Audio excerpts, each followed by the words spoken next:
My sister claims my fiancé as her dream man, sabotages my wedding plans, and unveils a web of lies that changes everything. Alice has always been a jealous person. As far as I can remember, she was jealous of me or literally anyone that was happy doing their own thing. It's weird, I know, and that's exactly what I have been telling her all my life. But of course, it's only me who has found this behavior of hers off. None of my other family members ever bat an eye at her when she acted this way. This was due to the fact that living in a household full of guys and only the two of us being girls, this was considered normal because, apparently all girls were this way. I knew this was all a bunch of BS.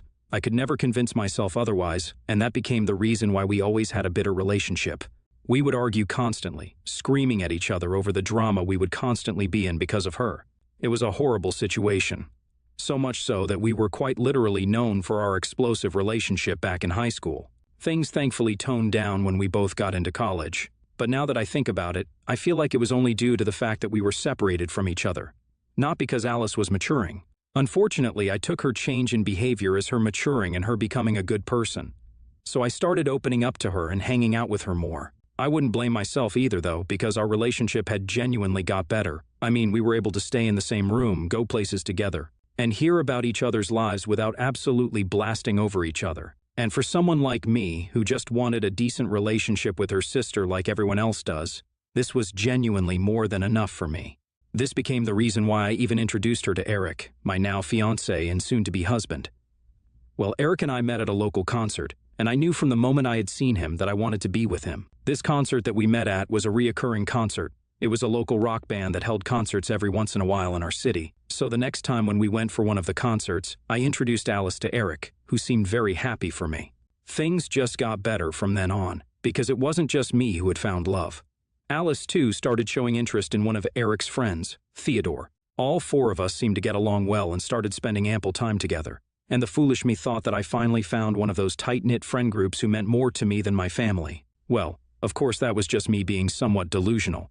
Because the moment Alice found out that Eric and I got engaged, some things seemed to have changed in her. I mean, I'm really not sure what she expected from us. We had been dating for 4 years, just as she had been dating Theodore for the same. It wasn't like Eric and I never talked about marriage in front of them. The fact that the proposal was coming was very obvious, at least to me, but Alice's offense to it and her sudden possessiveness towards Eric made no sense to me. Regardless, I try to chalk it all up to her just going through some weird phase, as she says whenever she does something odd. I stayed quiet even though it started getting pretty obvious what was about to come. Only because Eric and Theodore both seemed normal, as if there's absolutely nothing wrong with her practically rubbing herself all over my fiancé. But like I said, I let it all go because I don't want to be the party pooper. It all splashed on me though, and that too just a week before the wedding. Well, it was a girls' night out, and Alice joined me along with my friends at this bar. Sue was drinking a lot there. Now, I didn't want to offend her, so I stayed quiet after giving her a few gentle warnings. Well, after a whole lot to drink, we return to my place where Alice and my friends are planning to stay back. And Alice decides that it's the perfect moment to go all over the relationship we had built. We were at karaoke and it was Alice's turn. I was already doubtful if she would be able to sing because this woman could barely stand up on her feet. But wouldn't you all guess by now that she would take every possible opportunity to ruin a moment where I'm happy? That's exactly what she did. She got up in her drunken state and started delivering a stupid speech instead of singing. It was awkward because she started it off by talking about our explosive relationship.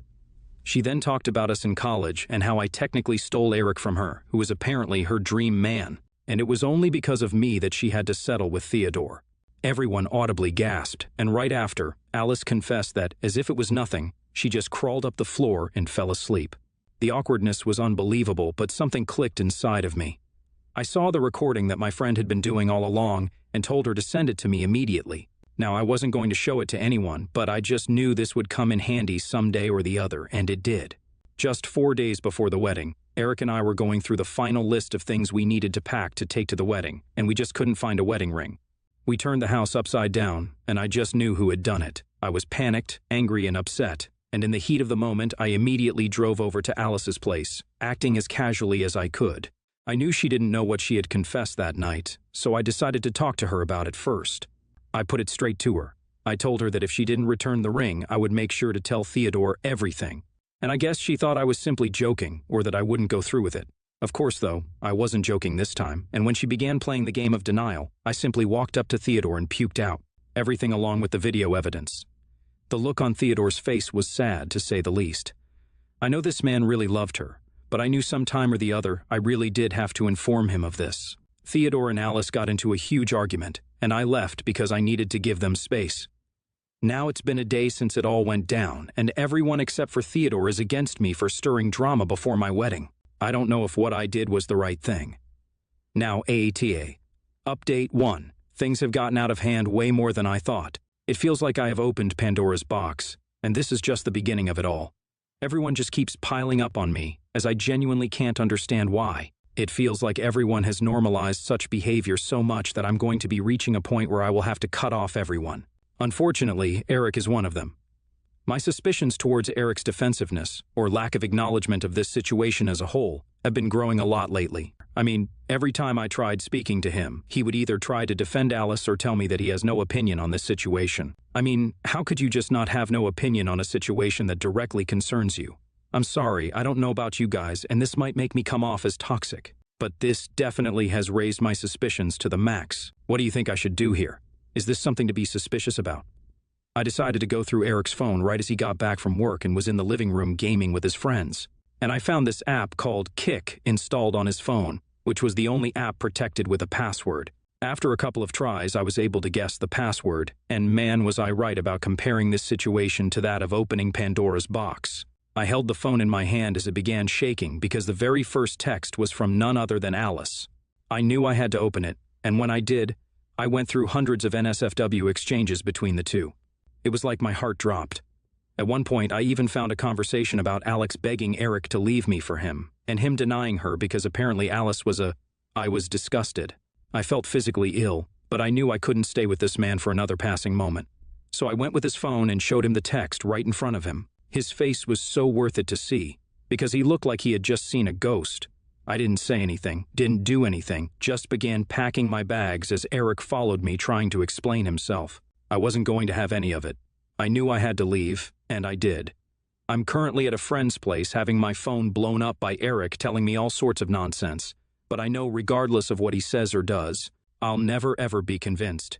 So, I'm just planning to try to cancel all the wedding bookings and try to get everything together as fast as I can. It's been a couple of months since my last post. I had logged out of this account to get my mind off of things, and now that things seem to have gotten just a little bit on track, I think it's about time to let you guys in with what happened after I moved out of the house. Eric and I stayed in, well, firstly, needless to say, the wedding never happened, and eventually everyone found out why. Eric's family, his friends, our friends, and almost everyone dropped him. Alice, too, faced a similar outcome, with Theodore kicking her out of his house and her having to move in with my family. I have gotten a place of my own, and Theodore continues to live at his old place. We continue to hang out frequently, and that has helped me a lot to not feel lonely during such a dark time.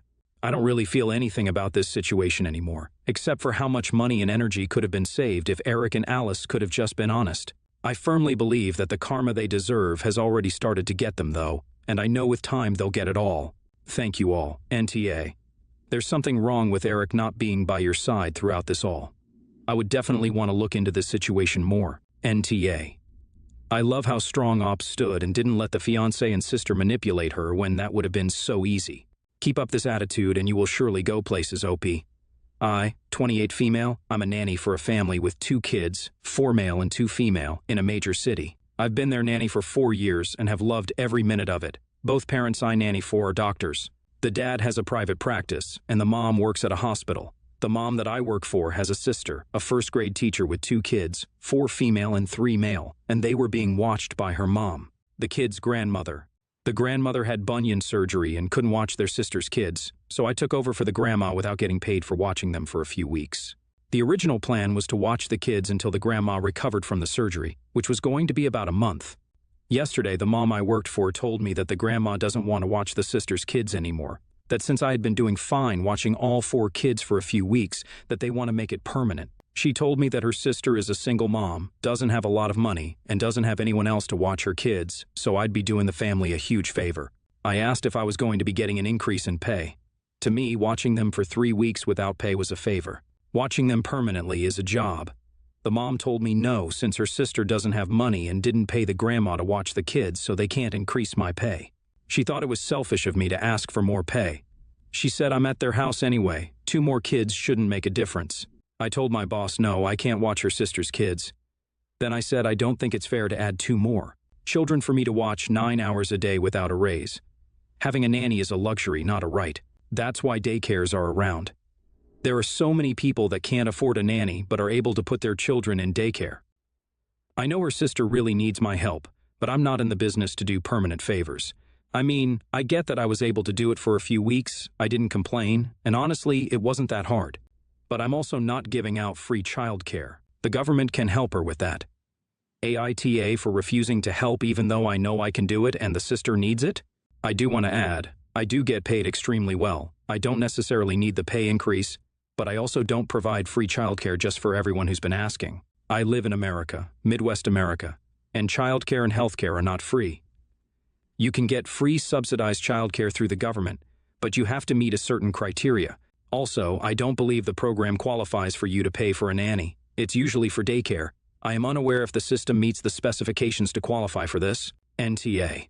Being a nanny is a job, and you are basically an individual contractor. She's not your employer, she is your client. You are providing that family a service, and per your contract, written or unwritten, you are receiving an agreed-upon amount of payment for the work nannying 2 children. Adding more children to that changes the original agreement.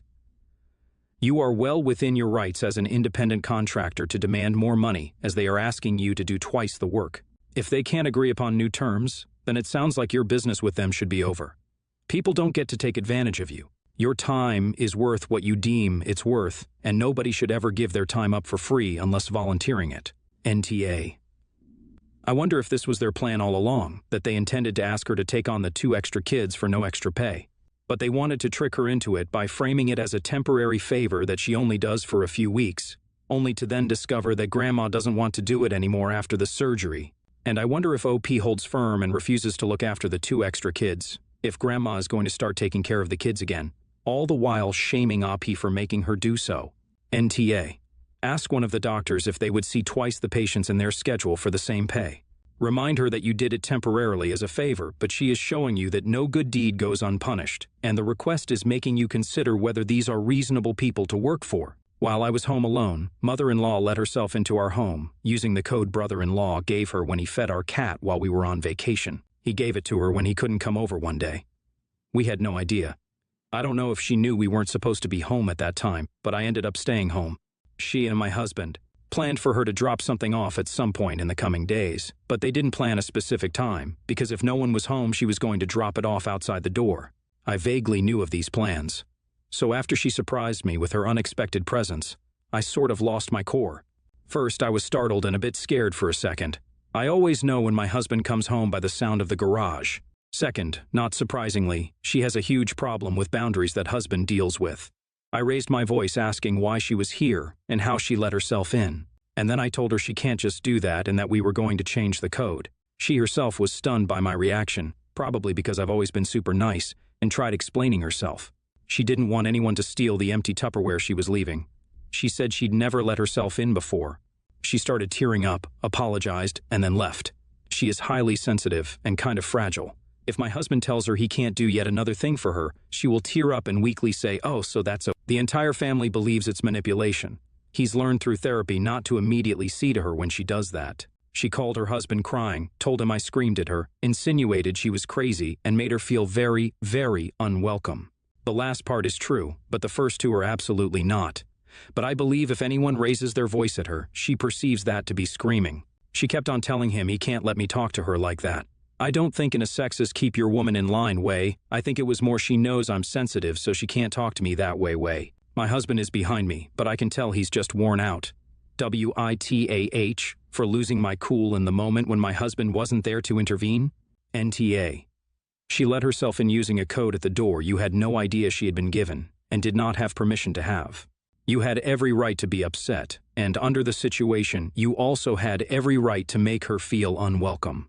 At this point, you have no idea who else brother-in-law or mother-in-law might have given the code to.